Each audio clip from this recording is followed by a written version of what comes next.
Welcome to all of you guys. आज की इस क्लास में जो है हम कम्युनिकेशन से जो है 5 क्वेश्चन करने वाले हैं। और आप लोग टाइटल देख ही रहे होगे, ये सारे वही क्वेश्चन हैं जो जून के एग्ज़ाम में पूछे गए हैं।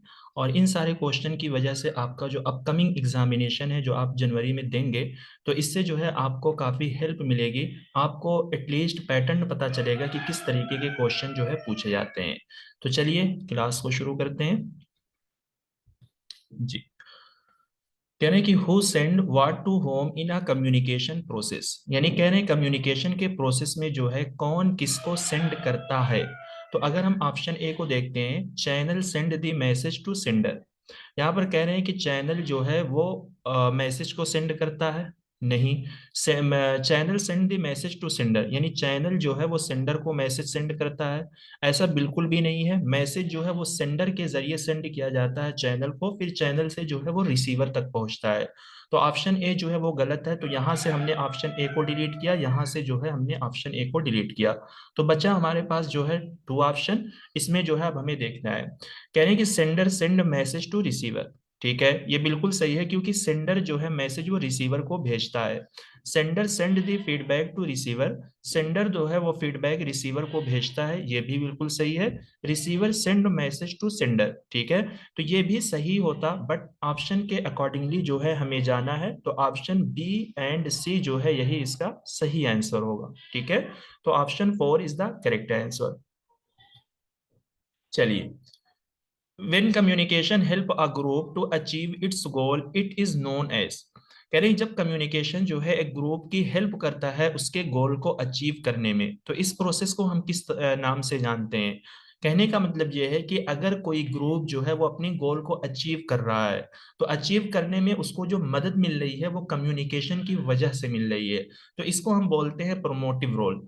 यहाँ पर अगर हम सबकी मीनिंग को देखते हैं, तो देखिए डिसरप्टिव रोल का मतलब होता है एक ऐसा रोल जो दो लोगों के दरमियान जो है इंतशार पैदा कर दे, दो लोगों के दरमियान जो है तफरका पैदा कर दे, दो लोगों के दरमियान जो है खलल वाक़ कर दे। ठीक है, तो इसका मतलब क्या है कि इसमें जो है अगर दो लोगों के दरमियान यानी पूरे ग्रुप में आपस में एक दूसरे में तनाव पैदा हो रहा है, तो ऐसे कम्युनिकेशन की वजह से आप कभी भी अपने गोल को अचीव नहीं कर सकते हो। प्रमोटिव गोल का मतलब क्या होता है कि जब ग्रुप के अंदर जो है एक दूसरे को इनकरेज किया जा रहा है, एक दूसरे को एक तरीके से डेवलप किया जा रहा है, इन्हांस किया जा रहा है कि हर कोई जो है अपनी गोल को अचीव करने पर फोकस करे। ठीक है, तो ऐसे कम्युनिकेशन की वजह से ग्रुप के अंदर जितने भी मेंबर हैं उनके अंदर एक किस्म की एनर्जी आएगी, उनके अंदर एक किस्म का इंप्रूवमेंट आएगा ताकि वो अपने गोल को अचीव कर सकें। तो ऑप्शन बी जो है इसका सही आंसर होगा। तो काउंटर एक्टिव रोल। तो काउंटर एक्टिव रोल का मतलब क्या होता है कि एक दूसरे के मुखालिफ या एक दूसरे के बरअक्स बात करना। तो अगर ग्रुप में जो है हम ऐसा कम्युनिकेशन का इस्तेमाल कर रहे हैं, यानी हम आपस में एक दूसरे के खिलाफ कर रहे हैं, है ना, एक दूसरे के मुखालिफ बात कर रहे हैं, एक दूसरे को हम आपस में एक तरीके से लड़वा रहे हैं। ठीक है, तो ये क्या भी क्या है, इसकी वजह से भी जो है लोग अपना गोल अचीव नहीं कर सकते हैं। ये भी है। डिवोशनल का मतलब क्या होता है, ये वो कम्युनिकेशन होता है जो एक तरीके से जो हम पूजा पाठ करने के लिए इस्तेमाल करते हैं ना, गॉड से जो हमारा कनेक्शन बनता है उस तरीके का जो हम कम्युनिकेशन करते हैं। तो यहाँ पर ऐसा कुछ है नहीं। ठीक है, option B is the correct answer जो है इसका सही आंसर है। चलिए, क्वेश्चन नंबर है 3। Which of the following approaches to the study of reality suggest that only knowledge gained through experience and the senses is acceptable।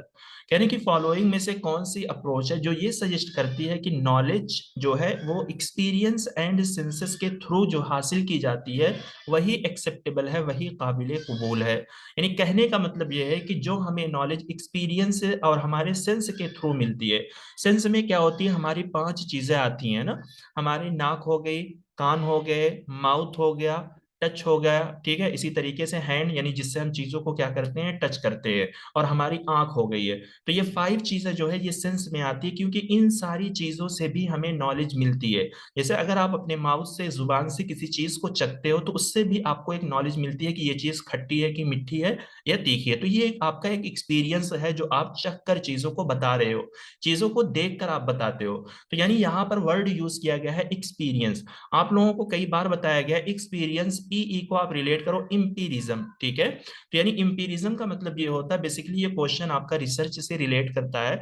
इम्पीरिज्म आपकी ये वो स्टडी होती है, ये वो फिलॉसफी होती है जहां पर हम एक्सपीरियंस की स्टडी करते हैं।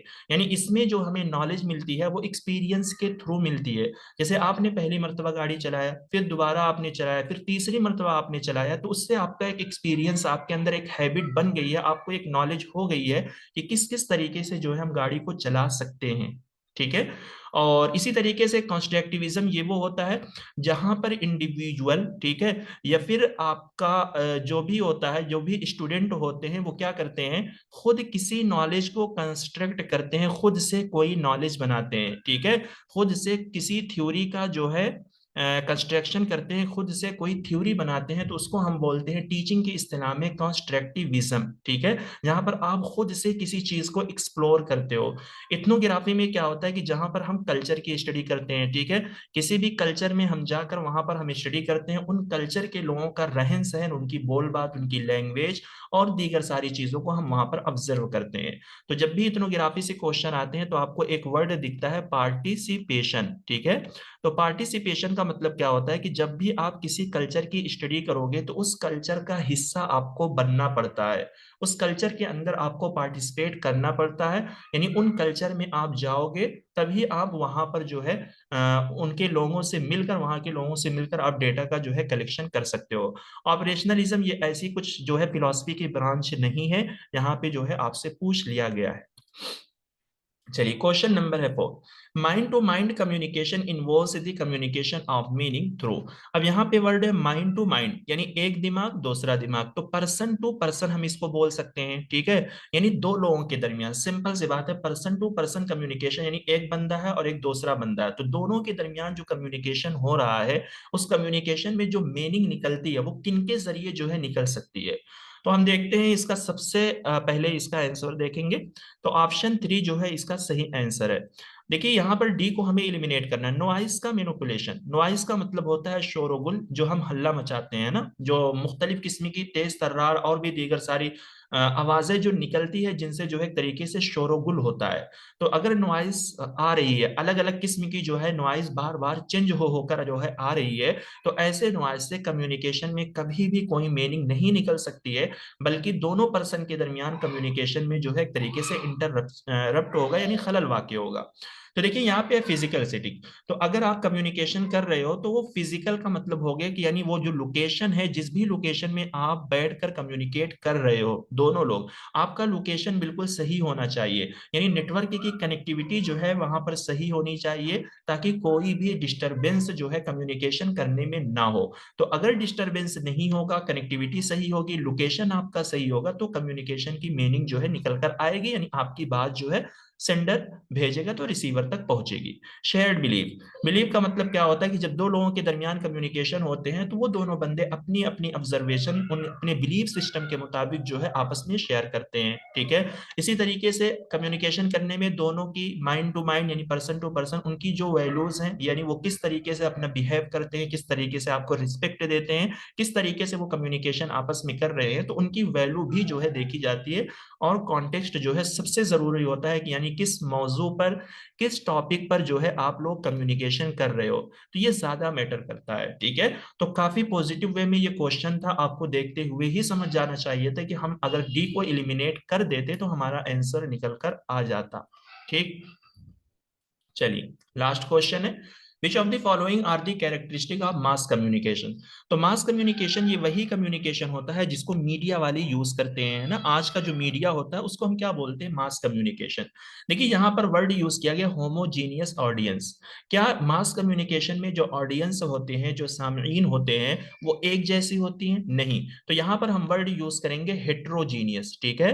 हेट्रोजीनियस का मतलब होता है मुख्तलिफ किस्म के जो है ऑडियंस होते हैं। जैसे अगर एबीपी न्यूज से जो है कोई खबर खबर जो है पब्लिश होती है तो वो जो है पूरे इंडिया में, पूरे वर्ल्ड में लोग जो है उसको सुनते हैं। तो पूरे वर्ल्ड में जो है लोग मुख्तलिफ किस्म के लोग हैं, एक जैसे लोग नहीं होते हैं, ठीक है। तो इस वजह से ये गलत हो जाएगा, ठीक है। तो जहां पर ए है हमें पहले उसको एलिमिनेट कर देना है, ये ऑप्शन जो है आपका गया।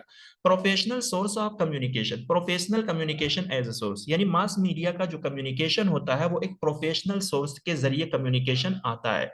तो ये बिल्कुल सही है। यानी मास मीडिया का आपने देखा होगा कि बहुत सारे चैनल होते हैं, ठीक है, जैसे आज तक हो गया, मैं आपको कुछ एग्जांपल दे रहा हूँ, ठीक है। इसी तरीके से आपका एनडीटीवी हो गया है, फिर इसी तरीके से आपका एबीपी न्यूज हो गया है, इसी तरीके से आपका है भारत 24। तो ये क्या है, आपके कुछ प्रोफेशनल सोर्सेज हैं जिनके अंदर जर्नलिस्ट होते हैं जो आपको मैसेज जो है डिलीवर करते हैं, ठीक है। तो ये इसी को हम बोलेंगे प्रोफेशनल सोर्सेज के जरिए जो है मास कम्युनिकेशन किया जाता है। यहाँ पर फीडबैक जो है इमीडिएट नहीं होते हैं, तो ये गलत है। इसी सी को हमें यहाँ से एलिमिनेट करना, यहाँ से हमने हटा दिया, यहाँ से हटा दिया, यहाँ से हटा दिया। तो option 4 is the correct answer जो है इसका निकल कर आ गया। अब देखते हैं यूज ऑफ अ मीडियम।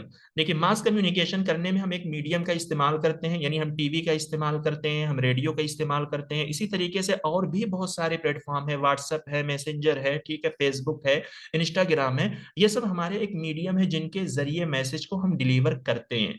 और मैसेज का ट्रांसमिशन जो होता है वो बहुत तेज होता है, यानी मैसेज जो है वो बहुत तेजी के साथ जो है पूरे ऑडियंस तक जो है पहुंचता है। तो ये बात भी बिल्कुल सही है, ठीक है। तो इसका ऑप्शन 4 जो है इसका करेक्ट आंसर है। तो आज की क्लास को जो है यहीं पर खत्म करते हैं। उम्मीद करता हूं कि इन 5 क्वेश्चन से जो है आपकी बहुत सारी रिवीजन हुई होगी, आपका कंसेप्ट जो है क्लियर हुआ होगा। आप लोग चैनल को फॉलो कीजिए, इस तरीके से एग्जाम तक जो है जून में जो भी क्वेश्चन पूछे गए हैं उनकी सीरीज जो है मैं आपको छोटी छोटी वीडियो में जो है भरपूर देने की कोशिश करूंगा। मेरा मानना यह है कि जितनी छोटी वीडियो होगी आप लोग आसानी से देख पाओगे, क्योंकि इस टाइम पे जो है रिवीजन करने का एक बर्डन होता है। तो मैं बड़ी वीडियो बनाकर कुछ इस तरीके का बोझ आप पर नहीं डालना चाहता।